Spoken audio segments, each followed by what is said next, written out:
Last video में हमने देखा था कि अगर दो वेक्टर ए एंड बी दिए गए हैं और उनके बीच का एंगल थीटा है, सो जो हमें रिजल्टेंट मिलता है आर, उसका magnitude under root A square plus B square plus 2ab cos theta होगा।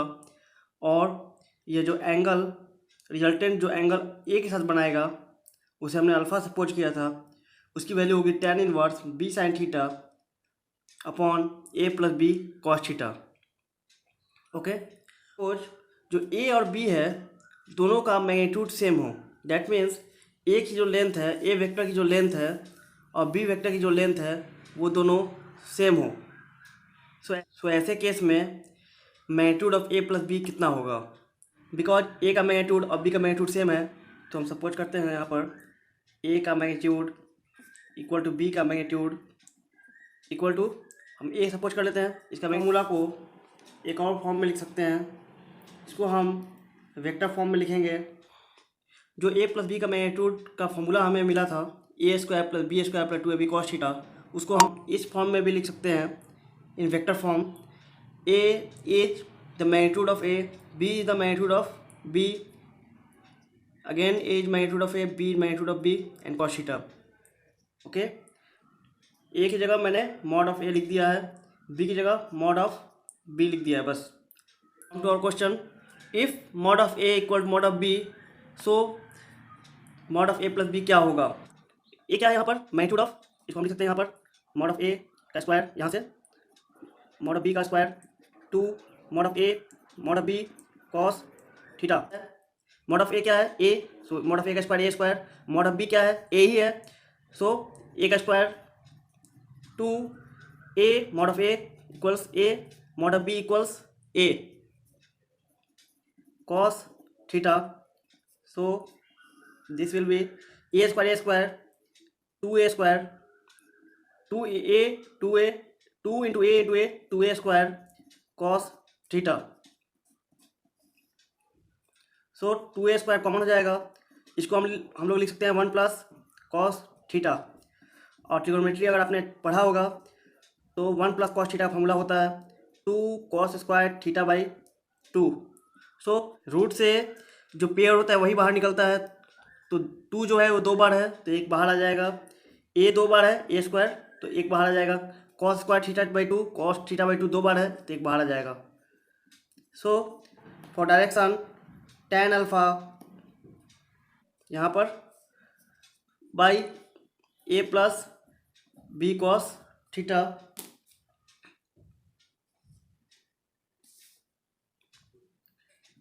सो what be the magnitude of b, और मैग्नीट्यूड बी हमने इस केस में ए माना हुआ है क्योंकि दोनों की लेंथ सेम है। आप मैग्नीट्यूड बी भी मान सकते थे, आंसर हो जाएगा sine theta. This is a plus a cos theta, a sine theta हम लिख सकते हैं 2 sine theta by 2।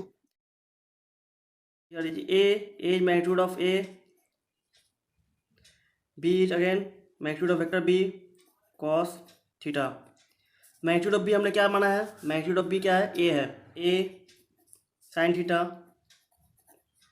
A common है, ए हमने कॉमन निकाल लिया 1 प्लस कॉस थीटा, ए कह सकते हैं 2 sine theta by 2 into cos theta by 2। यह फॉर्मूला आपको 10th क्लास के मैथमेटिक्स में मिलेगा और 11th क्लास के मैथमेटिक्स में मिलेगा। लिख सकते हैं 2 cos theta by 2 into cos theta by 2, एक कैंसिल हो जाएगा, ये कट जाएगा, sine theta by 2 tan theta by 2, tan same, so alpha will equal to theta by 2। Okay, so alpha क्या मिला हमें? Theta by 2 cos theta by 2 alpha मिला हमें, दिस इज थीटा बाई 2। और थीटा क्या था? Angle between vectors. रिजल्टेंट होगा A M B को इक्वली डिवाइड करेगा, और मैं इसे फिगर से दिखाता हूँ। तो दो वेक्टर दिए गए हैं, this is vector a, this is vector b, और इनका मैग्नीट्यूड क्या है? मैंने सेम लिया है, दोनों की लेंथ सेम है और मैंने इनकी लेंथ ली centimetre, sorry this is 6 centimetre. I am creating a parallelogram.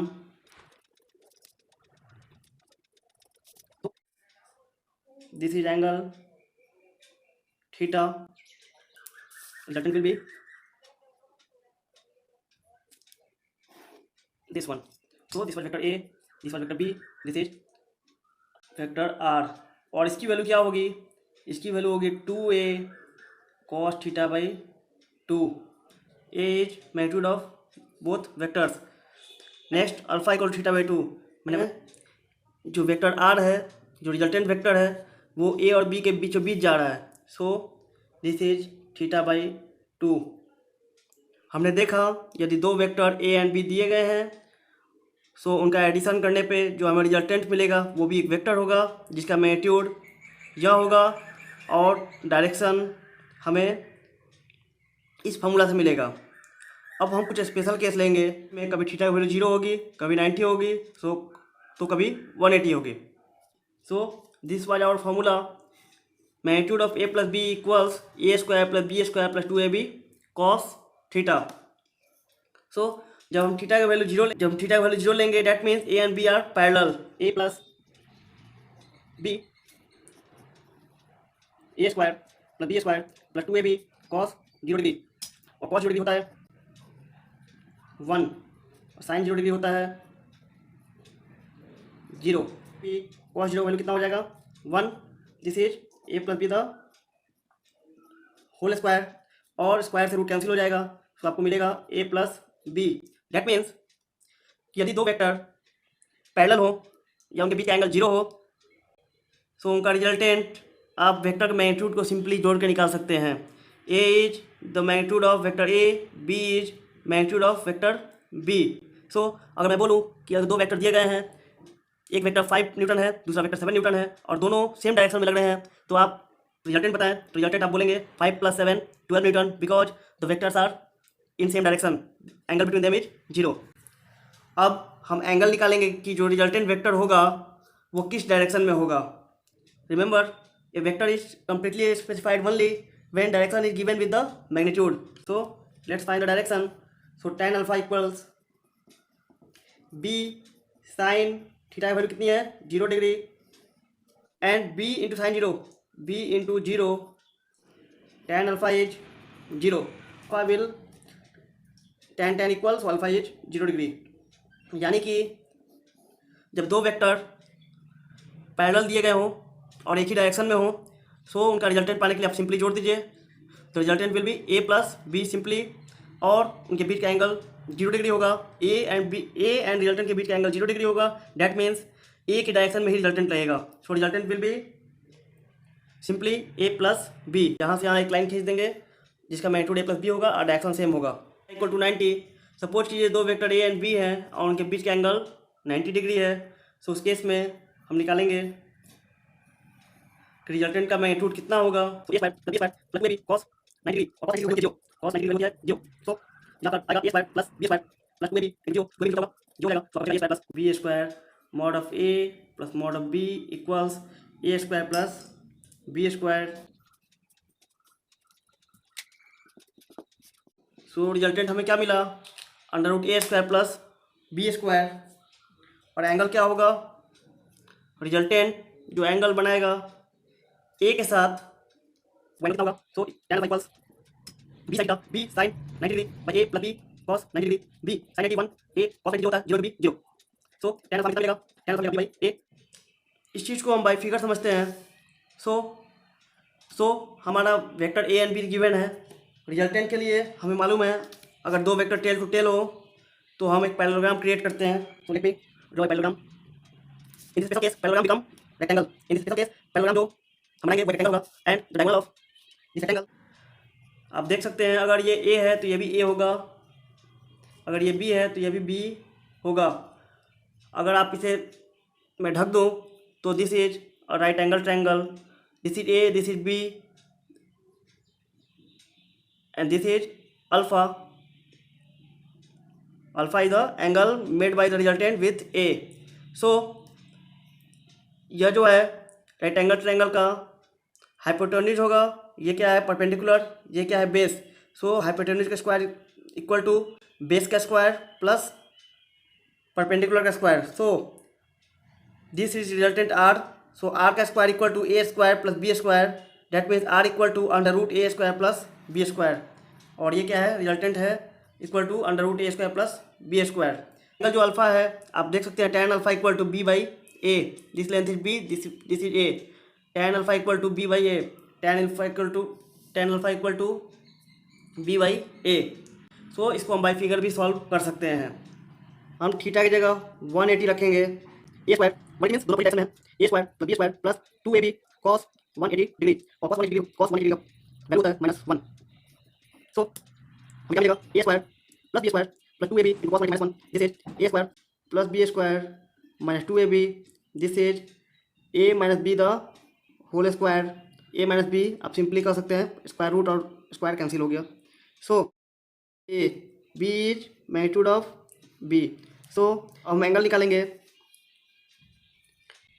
B sine 180 degree, A plus B sine 180 होता है 0, नीचे a plus a minus b cos 180 -1, तो b into -1 minus b, so a minus b, this is finally 0, इसलिए alpha is again 0 degree. In overall discussion हमने पाया कि अगर angle 0 degree हो तो आप वेक्टर सम पाने के लिए सिंपली आप जोड़ दीजिए। अगर वेक्टर के बीच का एंगल 180 डिग्री हो तो वेक्टर सम पाने के लिए आप सिंपली माइनस कर दीजिए। दोनों केस में रिजल्टेंट का एंगल ए के साथ 0 डिग्री मिलेगा। Okay, in case of 90 degree you can find the resultant by Pythagoras theorem and this will be A square plus B square under root. एक चीज़ और आप नोटिस करेंगे, सपोज कीजिए मैं एक एग्जांपल लेता हूँ, ए इज 4 बी इज 3। सो जब थीटा 0 डिग्री होगा तो उसका रिजल्टेंट क्या होगा, simply a plus b, that means 4 plus 3 7। जब थीटा 90 डिग्री होगा तो रिजल्टेंट का मैग्नीट्यूड क्या होगा, under root 4 square plus under root 3 square, that means under root 16 plus 9, that means under root 25, that equals 5। और in third case the resultant will be simply 4 - 3 equal to 1। So जब angle 0 degree था, तो resultant हमें 7 मिला। जब angle 90 हुआ तो resultant हमें 5 मिला। जब एंगल 180 डिग्री हुआ तो रिजल्टेंट हमें 1 मिला। तो आप देख रहे हैं जैसे जैसे एंगल इंक्रीज कर रहा है, जैसे जैसे एंगल दो वेक्टर के बीच का इंक्रीज कर रहा है, वैसे वैसे मैग्नीट्यूड क्या हो रहा है, रिजल्टेंट का घट रहा है। That means as angle increases, as the angle between the vectors increases, the magnitude of resultant decreases.